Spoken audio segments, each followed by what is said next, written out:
ಸರ್ವರಿಗೂ ನಮಸ್ಕಾರಗಳು. ಆತ್ಮೀಯರೇ, ಆರೋಗ್ಯದ ಅರಿವು ಅರಿತವನೇ ಜ್ಞಾನಿ.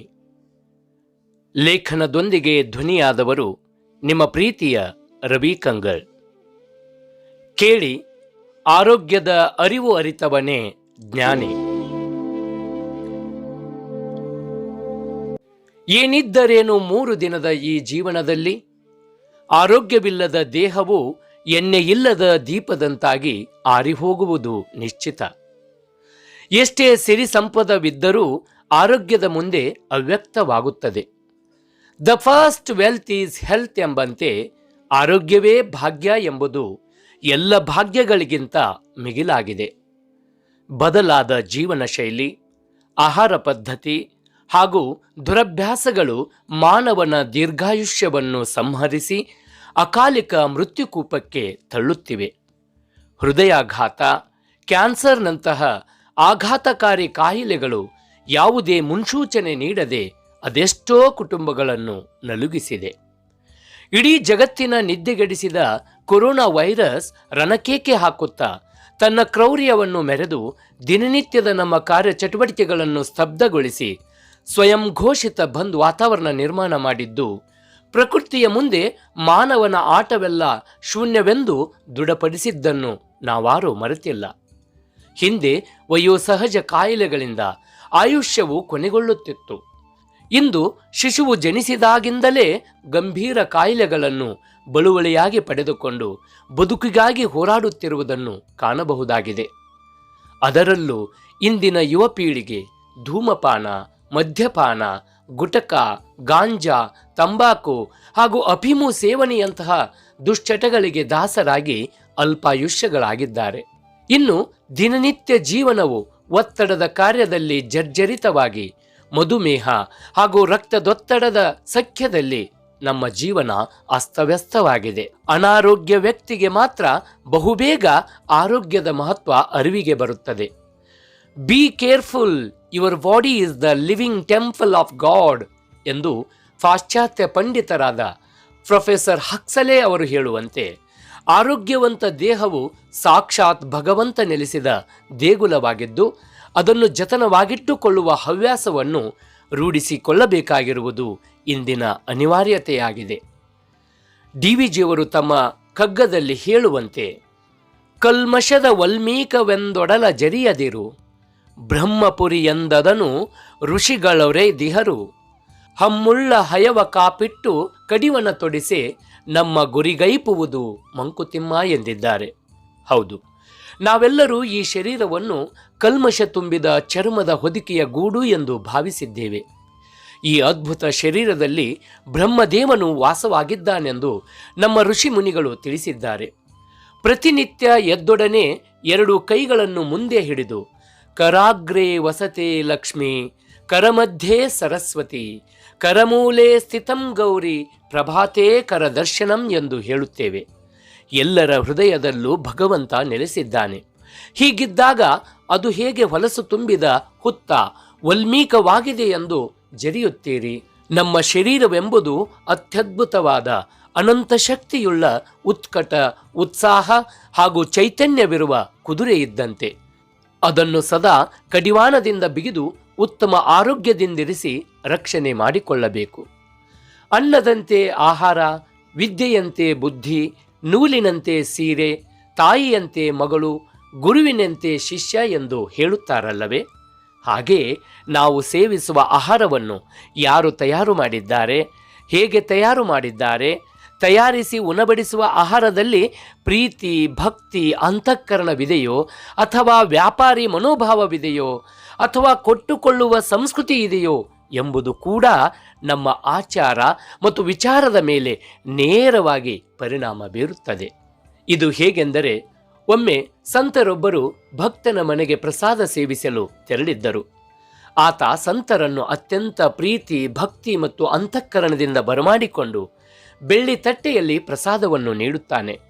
ಪೂಜ್ಯರು ಪ್ರಸಾದವನ್ನು ಸ್ವೀಕರಿಸಿ ಆ ಬೆಳ್ಳಿ ತಟ್ಟೆಯನ್ನು ತಮ್ಮ ಜೋಳಿಗೆಯಲ್ಲಿ ಹಾಕಿಕೊಂಡು ಸಾಗಿಬಿಡುತ್ತಾರೆ. ಇತ್ತ ಭಕ್ತನ ಹೆಂಡತಿ ಮನೆಯಲ್ಲಿ ಬೆಳ್ಳಿ ತಟ್ಟೆ ಕಾಣದಿರುವುದನ್ನು ಗಂಡನೊಂದಿಗೆ ಪ್ರಸ್ತಾಪಿಸುತ್ತಾಳೆ. ನನ್ನ ಮನೆಯಲ್ಲಿ ಕಳ್ಳತನ ಮಾಡುವ ಧೈರ್ಯ ಯಾರಿಗಿದೆ ಎಂದಾಗ, ಇದೀಗ ಪ್ರಸಾದ ಸೇವಿಸಿ ಹೋದ ಸಂತರು ತಮ್ಮ ಜೋಳಿಗೆಯಲ್ಲಿಟ್ಟುಕೊಂಡು ಹೋಗಿರಬಹುದು ನೋಡಿ ಅನ್ನುತ್ತಾಳೆ. ಓಹೋ, ಕಳ್ಳನ ಮನೆಯಲ್ಲಿಯೇ ಕಳ್ಳತನ ಮಾಡುವ ಧೈರ್ಯ ಮಾಡಿದ್ದಾರಾ ಸಂತರು ಎಂದು ಮನದಲ್ಲಿಯೇ ಗೊನಗುತ್ತಾ ಸಂತರನ್ನು ಬೆನ್ನತ್ತಿ ಆ ಭಕ್ತ ಹೋಗುತ್ತಾನೆ. ಅಷ್ಟೊತ್ತಿಗೆ ಸಂತರು ಊರ ಹೊರಗಿನ ಮಂದಿರದಲ್ಲಿ ಧ್ಯಾನದಲ್ಲಿ ಕುಳಿತಿದ್ದರು. ಈ ಭಕ್ತನು ಜೋರದನಿಯಲ್ಲಿ, ಸಂತರೇ, ತಾವು ಮಾಡಿದ್ದು ಸರಿನಾ? ನನ್ನ ಮನೆಯಲ್ಲಿ ತಮಗೆ ಪ್ರಸಾದವನ್ನು ಬೆಳ್ಳಿ ತಟ್ಟೆಯಲ್ಲಿ ನೀಡಿ ಭಕ್ತಿಯಿಂದ ಗೌರವಿಸಿದೆವು. ಆದರೆ ತಾವು ಪ್ರತಿಯಾಗಿ ಏನು ಮಾಡಿದ್ದೀರಿ ಗೊತ್ತೋ? ಪ್ರಸಾದ ಸ್ವೀಕರಿಸಿದ ನಂತರ ತಾವು ಬೆಳ್ಳಿ ತಟ್ಟೆಯನ್ನೇ ಕದ್ದು ತಮ್ಮ ಜೋಳಿಗೆಯಲ್ಲಿ ಹಾಕಿಕೊಂಡಿದ್ದನ್ನು ನನ್ನ ಪತ್ನಿ ಗಮನಿಸಿದ್ದಾಳೆ. ಕೊಡಿ ಅದನ್ನು ಎಂದು ಗದರುತ್ತಾನೆ. ಆಗ ಸಂತರು ಈ ಕಳ್ಳತನದ ಆರೋಪವನ್ನು ತಳ್ಳಿಹಾಕಿ, ನಾನೇಕೆ ನಿನ್ನ ಮನೆಯ ಬೆಳ್ಳಿ ತಟ್ಟೆಯನ್ನು ಕದಿಯುತ್ತೇನೆ? ಅದರಿಂದಾದರೂ ನನಗೇನು ಲಾಭ? ನಾನು ಕದ್ದಿಲ್ಲ ಎನ್ನುತ್ತಾರೆ. ಆ ಭಕ್ತ ಪರಿಶೀಲಿಸಿದಾಗ ಬೆಳ್ಳಿ ತಟ್ಟೆ ಜೋಳಿಗೆಯಲ್ಲಿರುತ್ತದೆ. ಆಗ ಸಂತರು, ನನ್ನ ಗರಿವಿಲ್ಲದೆ ಈ ತಟ್ಟೆ ನನ್ನ ಜೋಳಿಗೆಯಲ್ಲಿ ಹೇಗೆ ಬಂದಿತೆಂಬುದು ಅಚ್ಚರಿಯನ್ನುಂಟು ಮಾಡುತ್ತದೆ. ಈ ಕಳ್ಳತನಕ್ಕೆ ಪ್ರೇರಣೆ ಹೇಗಾಯಿತೆಂಬ ಸತ್ಯ ತಿಳಿಯಲು ಸಂತರು ಆ ಭಕ್ತನನ್ನು ಉದ್ದೇಶಿಸಿ, ಭಕ್ತ, ನೀನು ಮಾಡುತ್ತಿರುವ ಉದ್ಯೋಗವೇನು ಎಂದು ಪ್ರಶ್ನಿಸುತ್ತಾರೆ. ಆಗ ಆತ, ಕಳ್ಳತನ ಮಾಡುವುದೇ ನನ್ನ ಉದ್ಯೋಗವೆಂದು ಹೇಳುತ್ತಾನೆ. ಇದರಿಂದ ನಾವು ಅರ್ಥ ಮಾಡಿಕೊಳ್ಳುವುದೇನೆಂದರೆ, ನಾವು ಸೇವಿಸುವ ಆಹಾರವು ನಮಗರಿವಿಲ್ಲದೆ ಹೇಗೆಲ್ಲ ನಮ್ಮಲ್ಲಿ ನೆಗೆಟಿವ್ ವೈಬ್ರೇಷನ್ಸ್ ಮೂಲಕ ನಮ್ಮ ವರ್ತನೆ ಹಾಗೂ ನಮ್ಮ ಮನಸ್ಸನ್ನು ಬದಲಾಯಿಸುತ್ತದೆ ಎಂಬುದನ್ನು ತಿಳಿಸುತ್ತದೆ. ಅಂದರೆ ಯಾರು ಆಹಾರ ತಯಾರು ಮಾಡುತ್ತಾರೋ ಅವರ ಮನಸ್ಸಿನ ಭಾವನೆಗಳು ಹೇಗಿವೆಯೋ, ಅಲ್ಲಿ ಕೇವಲ ದುಡ್ಡಿಗಾಗಿ ಅಥವಾ ಸ್ವಾರ್ಥಕ್ಕಾಗಿ ಮಾಡುತ್ತಾರೆಯೋ, ಆಹಾರ ತಯಾರಿಸುವವರ ಮನಸ್ಸಿನ ಭಾವನೆಗಳು ಯಾವ ರೀತಿಯಲ್ಲಿ ಇರುತ್ತವೆ, ಇವೆಲ್ಲವೂ ಅವರು ಮಾಡಿದ ಆಹಾರದಲ್ಲಿಯೂ ಕೂಡ ಸೇರಿಬಿಡುತ್ತವೆ. ಮನೆಯಲ್ಲಿ ತಾಯಿ, ಪತ್ನಿ ಅಥವಾ ಕುಟುಂಬ ಸದಸ್ಯರು ಮಾಡುವ ಆಹಾರದಲ್ಲಿ, ಧರ್ಮಕ್ಷೇತ್ರಗಳಲ್ಲಿ ಮಾಡುವ ಅನ್ನ ದಾಸೋಹದಲ್ಲಿರುವ ಭಕ್ತಿ, ಪ್ರೀತಿ, ಅಂತಃಕರಣ ಬೀರುವ ಪಾಸಿಟಿವ್ ವೈಬ್ರೇಷನ್ಸ್ಗಳು, ಅಂದರೆ ಸಕಾರಾತ್ಮಕ ಭಾವನೆಗಳು ಅಲ್ಲಿರುವುದನ್ನು ಕಾಣಬಹುದಾಗಿದೆ. ಹಾಗಾಗಿ ನಾವು ಸೇವಿಸುವ ಆಹಾರವು, ಅದನ್ನು ತಯಾರಿಸಿ ಬಡಿಸುವವರು ಭಕ್ತಿ, ಪ್ರೀತಿ, ಪ್ರೇಮ ಹಾಗೂ ಪರಿಶುದ್ಧ ಅಂತಃಕರಣ ಭಾವದಿಂದ ಬಡಿಸಿದರೆ ಅಲ್ಲಿ ಅದನ್ನು ಸೇವಿಸುವವರ ಮೇಲೆಯೂ ಕೂಡ ದೈಹಿಕ ಮತ್ತು ಮಾನಸಿಕವಾಗಿ ಪಾಸಿಟಿವ್ ವೈಬ್ರೇಷನ್ಗಳನ್ನು ಬೀರುತ್ತವೆಂಬುದು ಇಲ್ಲಿ ಸ್ಪಷ್ಟವಾಗುತ್ತದೆ. ಇದು ಆರೋಗ್ಯಯುತವಾದ ಬದುಕಿಗೆ ಅತಿ ಅವಶ್ಯಕ ಎಂಬುದು ಇತ್ತೀಚಿನ ವೈದ್ಯಕೀಯ ಸಂಶೋಧನೆಗಳಿಂದ ದೃಢಪಟ್ಟಿದೆ. ಆದರೆ ಇತ್ತೀಚಿನ ದಿನಮಾನಗಳಲ್ಲಿ ಮಾನವನು ತನ್ನ ಬದುಕಿನಲ್ಲಿ ಸಂಪಾದನೆಯೊಂದನ್ನೇ ಪರಮ ಗುರಿಯಾಗಿಸಿಕೊಂಡು ಆರೋಗ್ಯದ ಬಗ್ಗೆ ಚಿಂತಿಸದೆ ಆಹಾರ ಸೇವಿಸುವ ಶೈಲಿಯನ್ನು ಬದಲಿಸಿಕೊಂಡಿದ್ದಾನೆ. ಧಾರ್ಮಿಕ ಆಚರಣೆಗಳಲ್ಲಿ ಶ್ರದ್ಧಾ ಭಕ್ತಿಯುಳ್ಳವರು ಮಾತ್ರ ಒಂದಷ್ಟು ದಿನಗಳ ಕಾಲವಾದರೂ ಆಹಾರ ಪದ್ಧತಿಯಲ್ಲಿ ಕಟ್ಟುನಿಟ್ಟಿನ ವ್ರತಾಚರಣೆ ಕೈಗೊಳ್ಳುತ್ತಾರೆ.